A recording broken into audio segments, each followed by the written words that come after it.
আসসালামু আলাইকুম ভিউয়ার্স, আল্লাহর অশেষ রহমতে আলহামদুলিল্লাহ সবাই ভালো আছেন।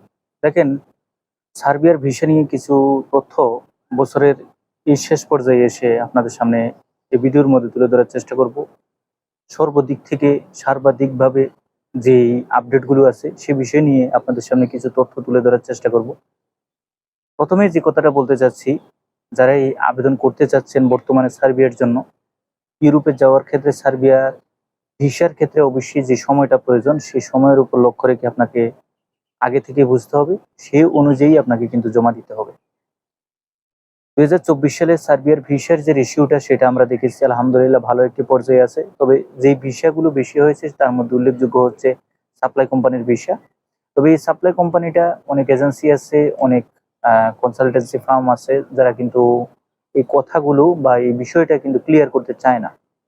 মূলত না চাওয়ার পিছনে যে মূল কারণটা সেটা হচ্ছে, তারা যদি বিস্তারিত ডিটেলসগুলো বলে একটা ক্লায়েন্টকে বা একজন আবেদনকারীকে, অ্যাপ্লিকেন্টকে, তো সেক্ষেত্রে যে বিষয়টা অ্যাপ্লিকেন্টের মাঝে ধারণা আসে বা একজন ক্লায়েন্টের মাঝে ধারণা আসে যে আমি যদি সাপ্লাই কোম্পানিতে যাই তাহলে কিন্তু যেই ধরনের সুযোগ সুবিধা পাওয়ার কথা ইউরোপে যাওয়ার পরবর্তী পর্যায়ে সেক্ষেত্রে হয়তো আমি নাও পেতে পারি।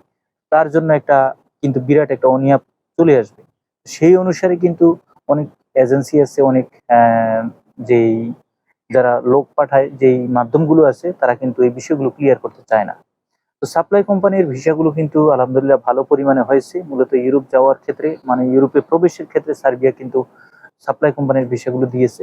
এবং অন্যান্য যে কোম্পানি তাও কি হয়েছে, হচ্ছে না যে তা না, কিন্তু হয়েছে, ভিসা হয়েছে। এখন মূল বিষয় হচ্ছে যে 2025 সালে আমরা আবেদন করব কিনা। অবশ্যই আপনি 2025 সালে ইউরোপে যাওয়ার ক্ষেত্রে সার্বিয়ার জন্য আবেদন করতে পারেন, এটা ভালো একটি মাধ্যম।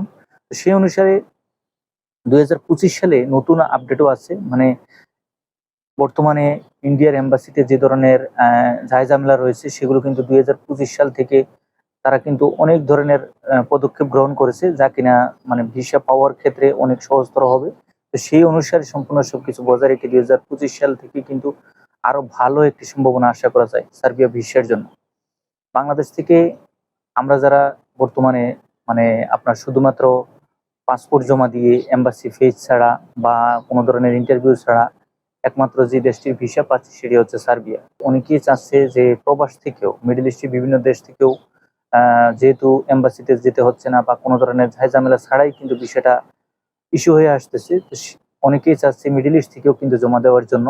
তো যারা এই ভিডিওটা দেখবেন আপনারা অবশ্যই যার মাধ্যমে জমা দেন, যদি এই ধরনের কোনো কার্যক্রম বা পদক্ষেপ আপনারা নিয়ে থাকেন কিন্তু আপনাকে ভালো একটি দৃষ্টিভঙ্গি থাকতে হবে। কেননা আপনার সম্পূর্ণ সবকিছু যদি সঠিকভাবে আপনি প্রবাসে আছেন, একটা দেশে আছেন, পরবর্তী পর্যায়ে আপনি এখান থেকে অন্য একটা দেশের জন্য আবেদন করতে চাচ্ছেন, তো যার কাছে দিবেন যেভাবেই দিবেন সম্পূর্ণ সবকিছু ভালোভাবে বুঝে শুনে আপনি দেওয়ার চেষ্টা করবেন। তাহলে কিন্তু ইনশাল্লাহ একটা পর্যায়ে এসে কিন্তু আপনি সফল হবেন।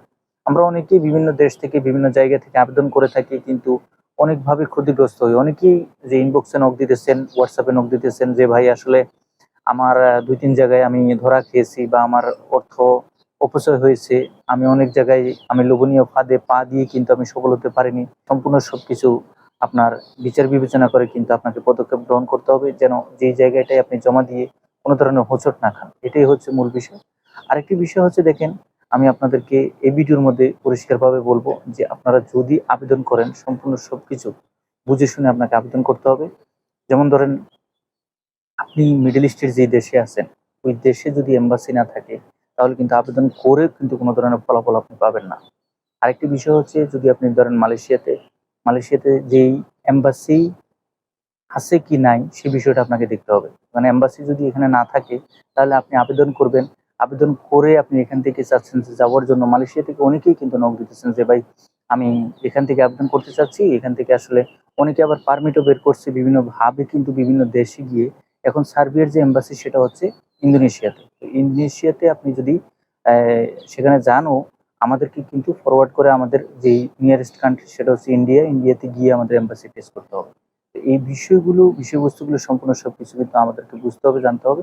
সম্পূর্ণ বিষয়বস্তু বুঝে শুনে কিন্তু আপনাকে এম্বাসি ফেস করতে হবে বা আপনার ভিসা কার্যক্রম পরিচালনা করতে হবে। আশা করি মূল বিষয়গুলো বুঝতে পারছেন। সাথে সাথে আরেকটি বিষয় বলে রাখি, 2025 সালে যারা আবেদন করবেন সেই বিষয়ের উপর লক্ষ্য রেখে আপনাকে কিন্তু ভালো একটি সম্ভাবনা সার্বিয়ার জন্য রয়েছে। যারা নতুন করে আবেদন করতে চাচ্ছেন ইনশাল্লাহ ভালো একটি মাধ্যম থেকে সবসময় চেষ্টা করবেন জমা দেওয়ার জন্য। সবাই ভালো থাকবেন, সুস্থ থাকবেন। আগামীতে নতুন কোনো আপডেট নিয়ে খুব শীঘ্রই আপনাদের সামনে উপস্থিত হবো।